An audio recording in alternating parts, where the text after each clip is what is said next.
Hey there, Patriots. Welcome back to the front lines. Death Watch here to give you guys more intel so you can update your personal armory and fight back against the fake news media machine. And today we'll be discussing a lot of the issues going on with the SAG after strike, right? Because on one end, you have, people like former Paramount Pictures CEO Barry Diller, who says, hey, if these strikes continue to go on, uh, Hollywood is completely doomed, right? And at the end of the day, even if they do settle on some type of agreement, you don't have a lot of trust there, right? Because the workers came out and said, hey, we want more money because in Hollywood, right, in California itself, the living conditions there is abysmal, right? Housing prices is through the roof.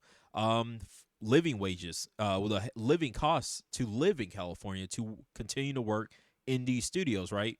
All these studios are based around, I believe, is Burbank, California, which is in between LA, in between LA, San Francisco, Los Angeles area. Um, Look at the housing market around that area.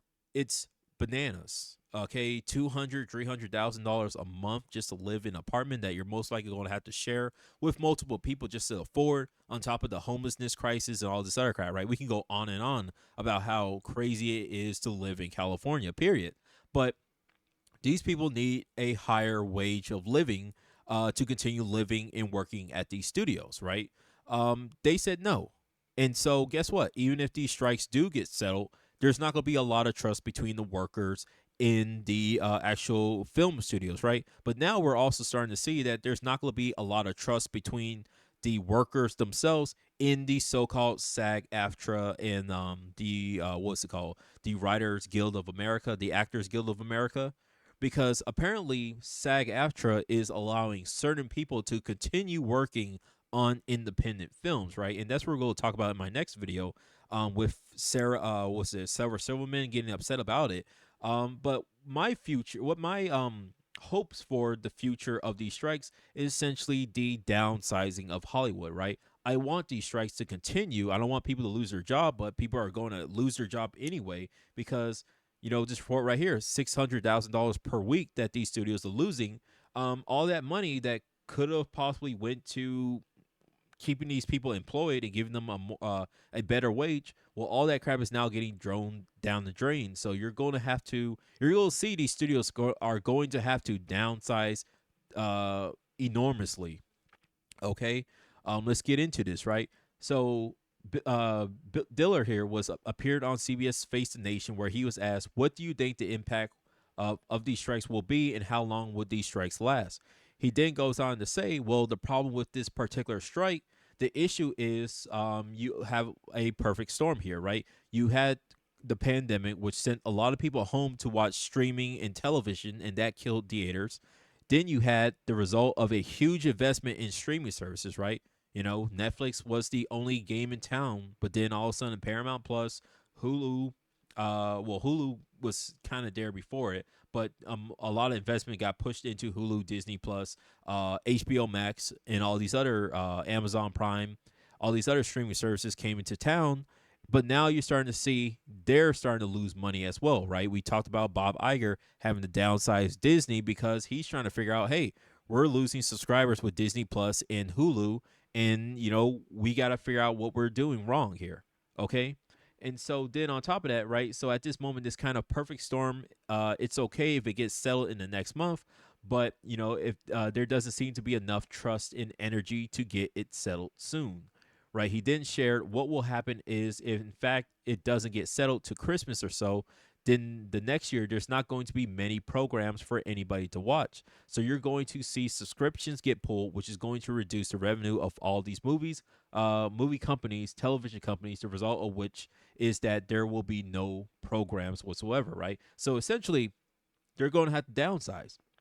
Okay, they're going to have to limit the amount of movies, TV shows that they release every year. One movie probably every 4 to 6 months, which I say, hey, that's probably better for Hollywood, right? We're starting to see, I talked about this, right? All of Disney's new movies are bombing, right? The Haunted Mansion that's supposed to come out, I believe is already out or supposed to come out in August. Um, that's gonna bomb. Okay, all their past movies have been bombing. Pixar has been bombing. Lucasfilms has been bombing. Even Marvel has been bombing with these movies this year. Okay, so they're going to have to sit down and say, okay, we're probably going to release maybe 1 to 2 movies every year, a TV show maybe every other season, right? They're gonna have to, right? And that means a lot of people are gonna lose their jobs. But hopefully, with all this, what I'm hoping will happen is that this will be a good opportunity for independent film studios to come in and say, hey, we can make movies, we can hire actors and do our own movies and then sell it directly to the theaters, right? Because the theaters, they're their own independent businesses, right? They're like, hey, we need people to come in and sit down and watch movies, right? That we need people to come in and buy our overpriced popcorn, our overpriced candy and soda pop, right? And come watch movies, right? We see that with Angel Studios with Sound of Freedom, right? $25 million budget, made over 125. I believe the last report that I saw, they made at least 125 $1 million, right? So extremely profitable movie, super successful. Okay, they're based out of Utah. They first came to, what was it, Netflix? They came to Netflix with their movie, I believe, first, but then Netflix rejected them, and so AMC said, "Hey, we need people to come to our movie theaters. So yeah, we'll show your film," and hey, it worked. So hopefully, Hollywood does have to downsize. They're gonna have to limit the amount of movies and films and TV shows that they're producing, which then allows for other independent companies to sit down and say, hey, we can hire actors, we can hire writers, we can make our own movies and hopefully compete, and that will hopefully decentralize Hollywood, right? I don't like the idea of people having to lose their jobs, but something has to give, right? Because too much money and power is being accumulated in Hollywood, right? It needs to be decentralized. And hopefully, this is a good direction. I want these people to continue to strike until Hollywood is completely bankrupt and they have to sell off a lot of assets to break even. And this allows for other studios to kind of acquire rights and IPs and all this other goodies that they can find in order to help build them up, right? So he goes on to say,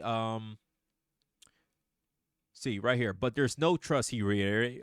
You have the actors union saying, how dare these 10 people who run these companies earn all this money who won't pay us?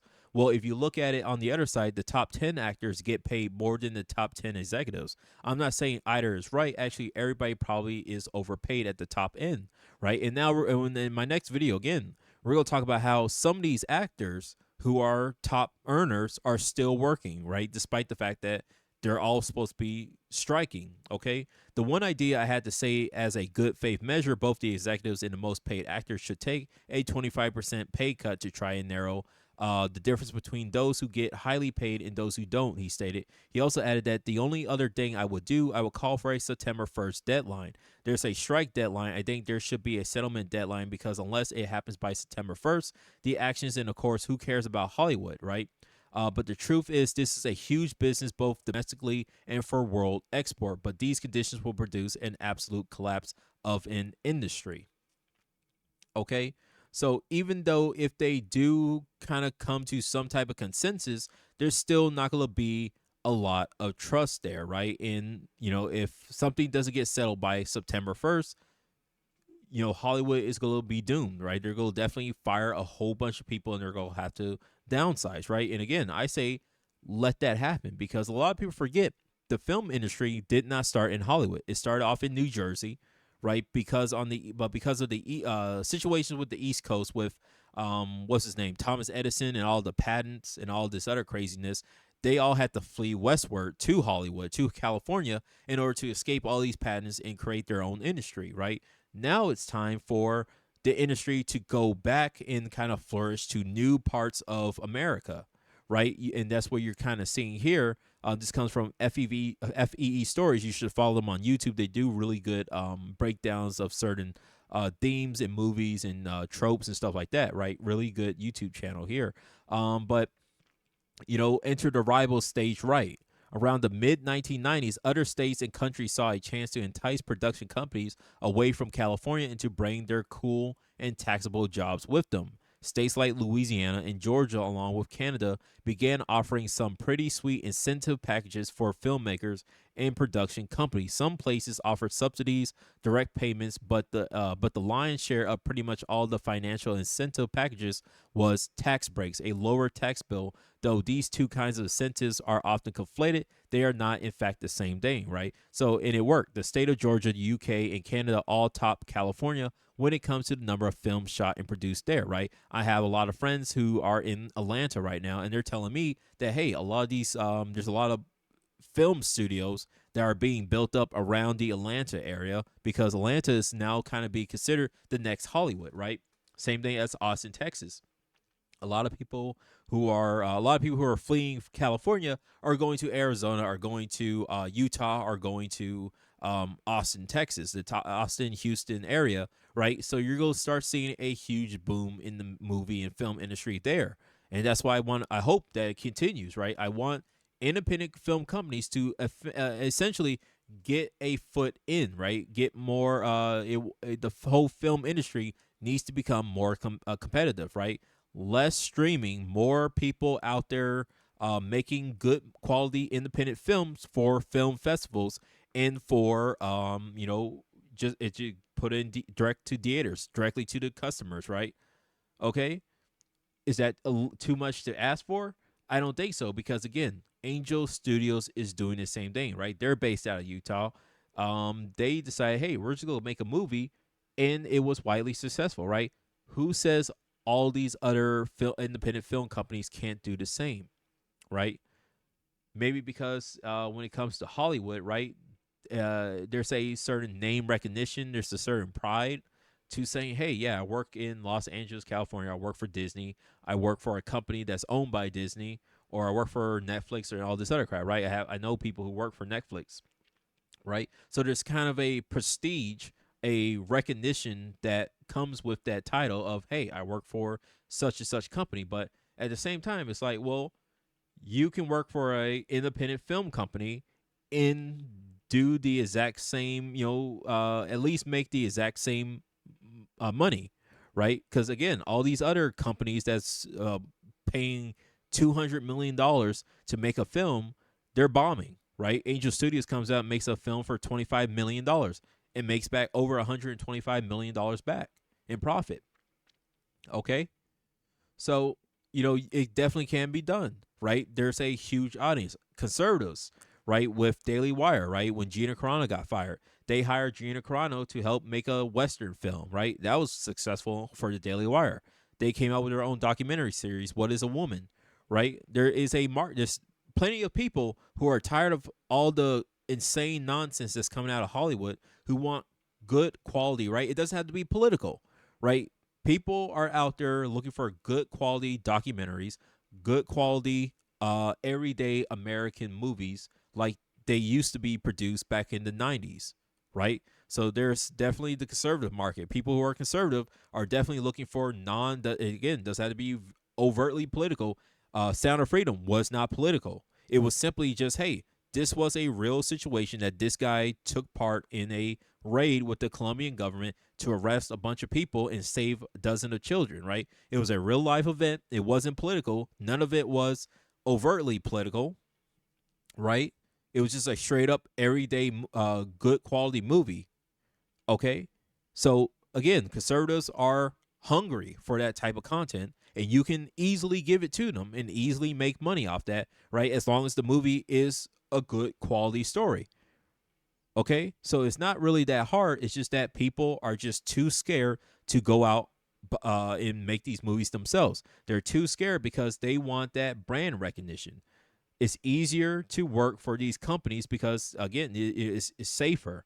In some ways, it's safer, right? Because hey, these guys take on these big corpo conglomerates, they take all the risk, right? You can just sit there and be a writer and be a cog in the wheel, but at the same time, you're starting to see what it really means to be a cog in a wheel, right? Your blood, sweat, and tears can be used at any time to keep the gears lubricated. And when they get done, they get tired of you, they can easily dump you somewhere and get you replaced.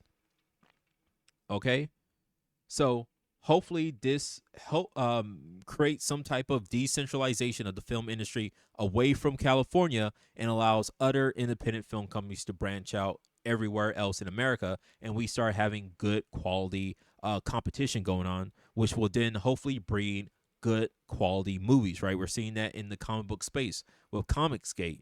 Right, people who are tired of the same nonsense that's coming out of Marvel and DC, they're creating their own stories and they're doing widely successful. Hopefully, we can keep seeing that, um, go down with the film industry. Right, we are already seeing it now with Angel Studios. Right, we can definitely see it continuing going on in the next decade.